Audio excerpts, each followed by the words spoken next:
আউযু বিল্লাহি মিনাশ শাইতানির রাজিম বিসমিল্লাহির রহমানির রহিম। আমরা আচার ব্যবহার কেমন করতে পারি এবং সুন্দর আচার ব্যবহারের বেশ কিছু নমুনা নিয়ে একটি বই, মুসলিম ম্যানার্স। বইটি লিখেছেন আব্দুর রহমান আল আনসারি এবং বইটি প্রকাশ করেছে রিফাইন পাবলিকেশন। বইয়ের গায়ের দাম ধরা আছে ৩৫০ টাকা এবং পৃষ্ঠা আছে ২২৫টি মতো। বইয়ের মধ্যে আমাদের সুন্দর গুণাবলীর নমুনা এখানে দেওয়া হয়েছে। আমাদের প্রিয় নবী হযরত মুহাম্মদ সাল্লাল্লাহু আলাইহি ওয়াসাল্লাম, তিনি ছিলেন চারিত্রিক গুণাবলীর সর্বশ্রেষ্ঠ আধার। আল্লাহ তাআলার সৃষ্টির সেরা জীব হিসেবে তিনি আমাদেরকে দেখিয়ে গেছেন কীভাবে অন্যের সাথে ব্যবহার করতে হবে, আচার আচরণ প্রকাশ করতে হবে। তো এরকম সুন্দর সুন্দর ৯৯টি আচার আচরণ, আদব এর বিষয়ে এসেছে বইতে। শিরোনামগুলো আমরা একটু দেখি কয়েকটা, তাহলে বুঝতে পারবো যে কীভাবে বইটি সাজানো হয়েছে।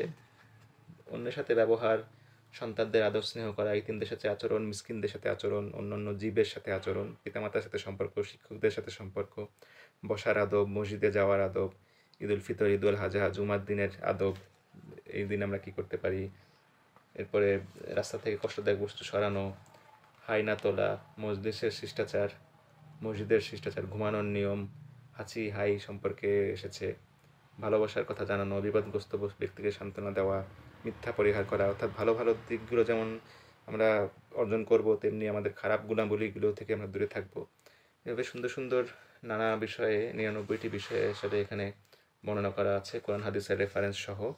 এবং এই শিরোনামে বেশ কিছু দিক নির্দেশনা দেওয়া হয়েছে যেন আমরা সমাজে সুন্দর মানুষ হিসেবে নিজেকে গড়ে উঠতে পারি, অন্যের সাথে ব্যবহার ভালো করে আমরা সমাজে একটি সুন্দর পরিবেশ সৃষ্টি করতে পারি, সেই গাইডলাইন এখানে দেওয়া হয়েছে। তো আমরা এরকম সুন্দর বই নিজেরা পড়তে পারি, অন্যকে উপহার হিসেবে দিতে পারি, পুরস্কার হিসেবে দিতে পারি।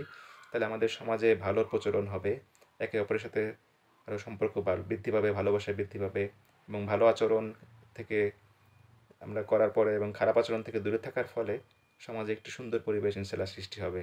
তেমন সুন্দর বই বাজারে আনার জন্য প্রকাশনীকে ধন্যবাদ। তো আজ এ পর্যন্তই। আসসালামু আলাইকুম ওয়া রাহমাতুল্লাহি ওয়া বারাকাতুহু।